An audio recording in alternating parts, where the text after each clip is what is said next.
ಅರ್ಜುನ, ಭೀಷ್ಮನ ದಾಳಿಗೆ ನೇರವಾಗಿ ಹೋಗ್ಬೇಡ. ಬಲಗಡೆಯ ಮೂಲಕ ವ್ಯೂಹ ಒಡೆ. ನಿನ್ನ ಬಾಣಗಳ ವೇಗವೇ ನಮ್ಮ ರಕ್ಷಣೆಯೇ. ಕೇಶವ, ಬಾಣಗಳು ನಿಲ್ಲುವುದೇ ಇಲ್ಲ. ನಾನು ಬಲಗಡೆಯಿಂದ ಭೀಷ್ಮನ ವ್ಯೂಹ ಒಡೆದು ಹಾಕ್ತೇನೆ. ಪಾಂಡವರೇ, ನನ್ನ ಬಾಣಗಳ ಮಳೆ ಇಂದು ಶಾಂತವಾಗದು. ಯಾರು ಎದುರು ಬಂದರೂ ಅವರ ಅಂತ್ಯ ಖಚಿತ. ಭೀಷ್ಮನಾರಿಗೆ ನೆರವಾಗಿರಿ. ಅರ್ಜುನ ಇನ್ನೂ ಜೀವಂತವಾಗಿರುವುದು ನಮ್ಮ ಅವಮಾನ. ವ್ಯೂಹವನ್ನ ಬಲಗಡೆಯಿಂದ ಮುಚ್ಚಿ. ಪಾಂಡವರ ಅಶ್ವ ಸೈನ್ಯ ಇಂದು ಕುಸಿಯಬೇಕು. ನಿಮ್ಮ ವಾರಸತ್ವ ಪಾಂಡವರೇ ಇಂದೇ ನಾಶವಾಗುತ್ತದೆ. ನನ್ನ ಬಾಣಗಳು ಕರುಣೆ ತಿಳಿಯುವುದಿಲ್ಲ.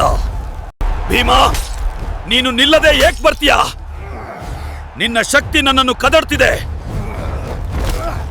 ಕೃಷ್ಣ, ಅರ್ಜುನ, ದುರ್ಯೋಧನ,